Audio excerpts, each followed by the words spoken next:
We'll call our December 1st meeting of the Cookeville City Council to order. Could we have a roll call, please? Councilman Woodford. Present. Councilman Henry. Here. Mayor Shelton. Here. Vice Mayor Epps. Here. Councilman Womack. Here. All present. Thank you. At this time, I'd like to invite those that wish to do so to stand for the invocation given tonight by Dustin Thompson, pastor of Refuge Church, followed by the Pledge of Allegiance to the United States flag. Let's pray. Jesus, I praise you for who you are, and I thank you for the ability for us to come together and just strive to serve you by serving your people.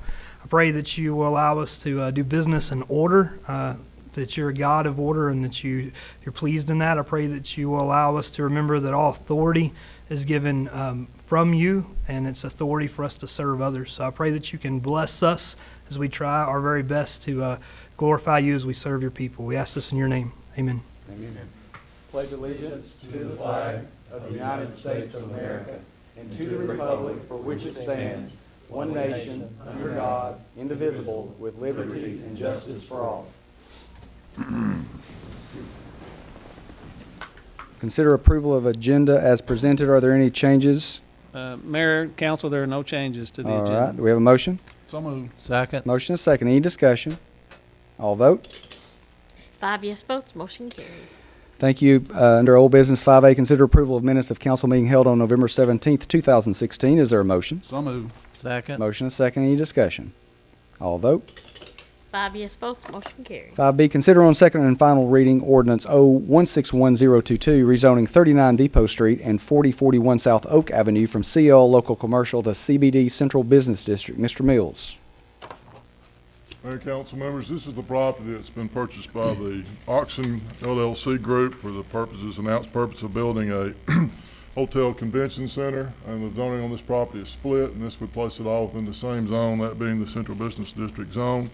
The rezoning was approved by the Planning Commission. It's recommended by the Planning Department, and we've had no comments since first reading.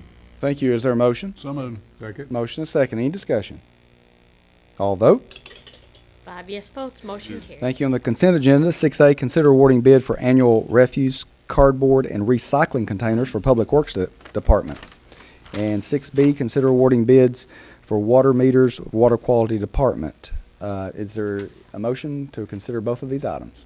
So moved. Second. Motion is second. Any discussion? All vote. 5 yes votes, motion carries.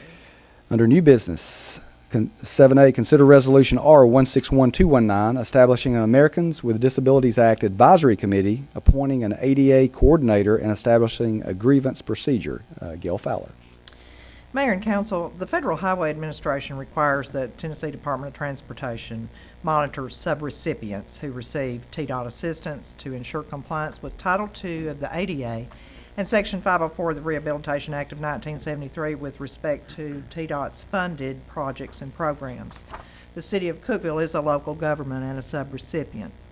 Federal Highway Administration has recently indicated that they may not allow federal transportation funds, including grants that we receive, to be spent in communities after 2019 until certain work has been developed and defined.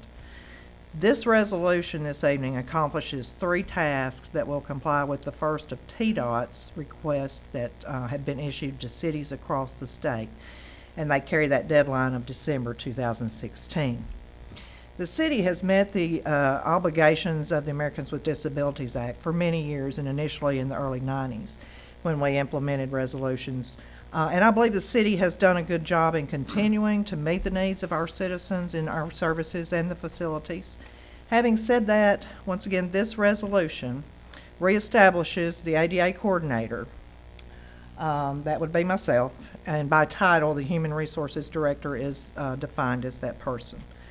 It also establishes the ADA Advisory Committee, and those committee members that we've reached out to and have agreed to serve are Michael Boyd, T.J. Overstreet, Glenda Terry, Stephanie Miller, Desiree Duncan, and Jen Yulshak. These are all folks that meet certain needs of areas that directly affect folks in our community that might need assistance.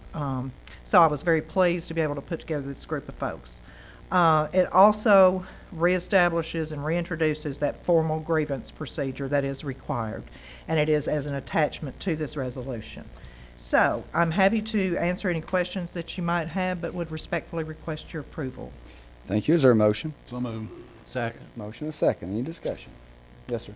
Yeah, I just want to commend you on this group that you put together for this committee. It's a good cross-section of the community with some experience in those areas, and you've done, I think, a very good job of assembling this group, and I appreciate your efforts. Thank you very much. Uh, Looking forward to working with them. Gail, this is primarily to update the record to comply. Is the committee or the advisory committee, is this new? It is a new set of committee members. It is a new advisory committee. In going back and researching the history, this first was initially formally adopted by resolution in the early 90s. And it appeared that we reestablished and continued to reappoint and appoint committee members for several years. And what I suspect is that just it kind of fell off the radar perhaps, and now there is a renewed effort that is going to make sure that cities do comply by the way of withholding funds if you're not meeting these certain benchmarks. Okay. And I will be likely coming back to you. I'm going to be working with staff. We have a self-evaluation that will need to be done for each of our existing buildings and facilities. There's a lot of work to be done to compile an inventory and see where we are with our intersections and things of that nature. So there's some other deadlines that will be, an ADA transition plan will be in place by December of 2017, just to give you a little snapshot of the future. And before December 2018, you'll be updating the status of the transition plan in your self-evaluation, and then they're indicating that by 2019, if you have not at least got a good plan developed and a forward-moving plan in place, then they'll look at withholding those funds. So, Thank you. thank you. Any other comments? Thank you for your efforts on getting that. It is a Thank great you. committee, as Councilman Henry said. All right, all vote.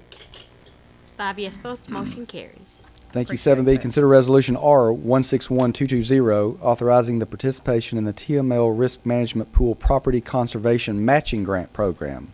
Ms. Fowler. Mayor and council, I'm pleased to bring this. I consider it an opportunity to you once again this year. The pool recognized the efforts that cities make to protect their city-owned property from various perils. And they have started to fund this grant program and encouraging their members with property coverage to develop and implement conservation programs. So now we're going to seek this resolution will authorize us to participate in the program.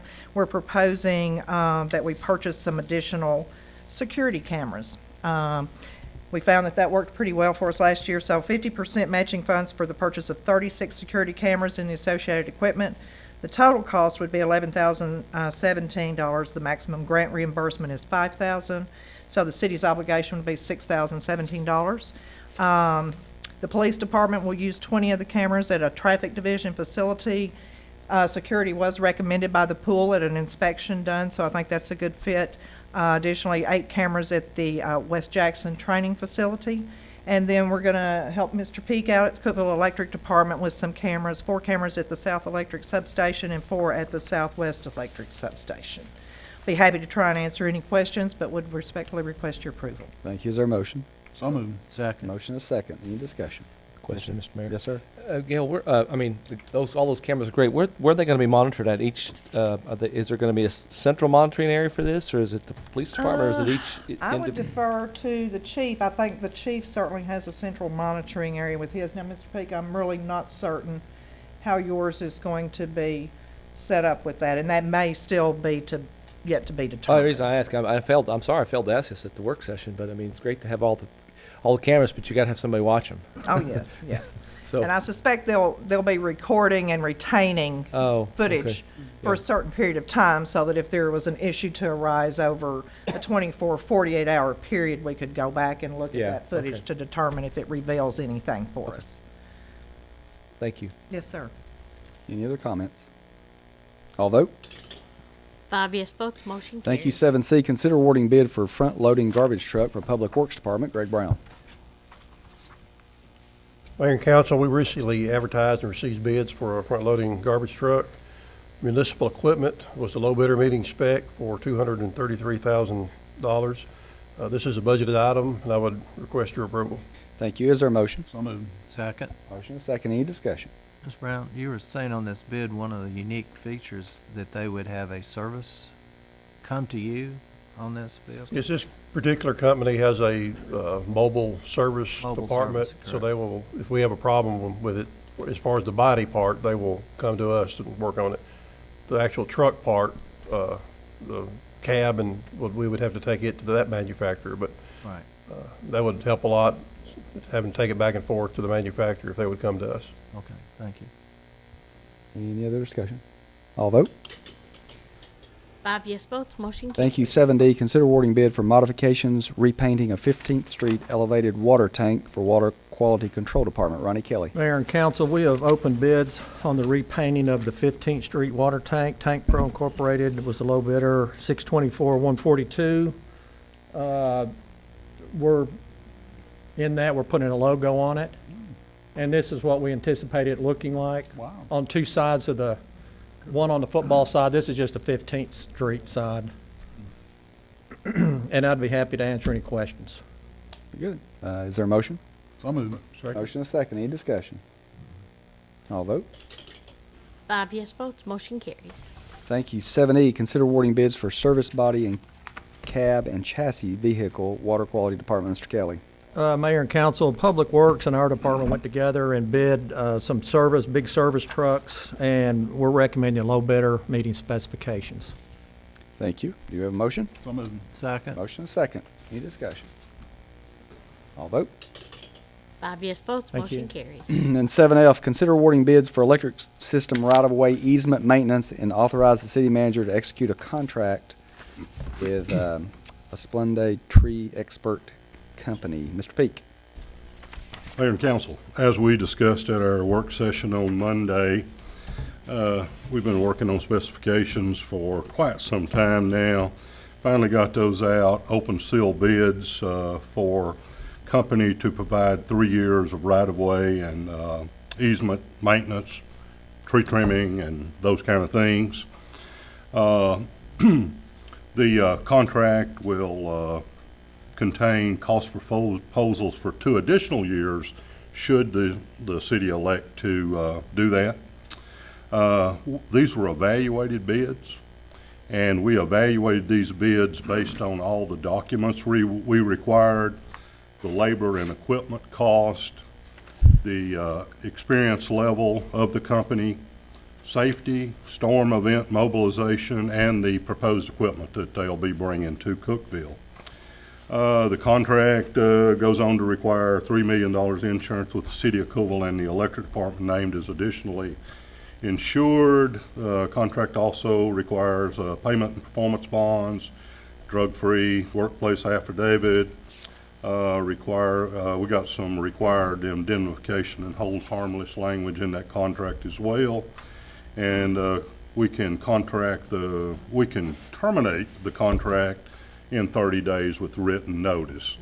And I would be, again, requesting your approval for the low evaluated bidder, Asplund Expert Tree Company. Thank you. Is there a motion? So moved. Second. Motion and second. Any discussion? Yes, sir. Tony, I would ask you, the term evaluated bid as opposed to low bid, I guess what we're hearing is it's evaluated based on that criteria that you just laid out, and it not necessarily low, but based on the criteria of evaluation that you listed those points of. That is correct. As I mentioned, the bid documents, we gave up to 5 points of a possible 100 points for the documents. Cost proposal, the bid tabulation sheet, that accounted for up to 60 points. The experience was 30 points, but we broke it down to how long have you worked for other utility companies doing energized tree trimming. That was 10 points. Their safety record was a key thing we looked at. We awarded 10 points for that as well, a possible 10 points. Mm-hmm. And also the storm event mobilization. What we were looking for there is the trimmers we have here in Cookeville on a daily basis. If we have a storm event, we want this company to provide other crews to come in when we want them. And we awarded up to 10 points on that. Then their equipment was up to 5 points to make the 100-point total. And Asplin was awarded 95 points. Wolf, who was the second, or really the low bidder by cents, Yeah. they had 91 points. So that's why we're asking to award that to Asplin. So the bid was based on the criteria more of our specific need necessarily than just what the low price was. That's correct. Okay. Thank you. Any other comments, questions? All vote.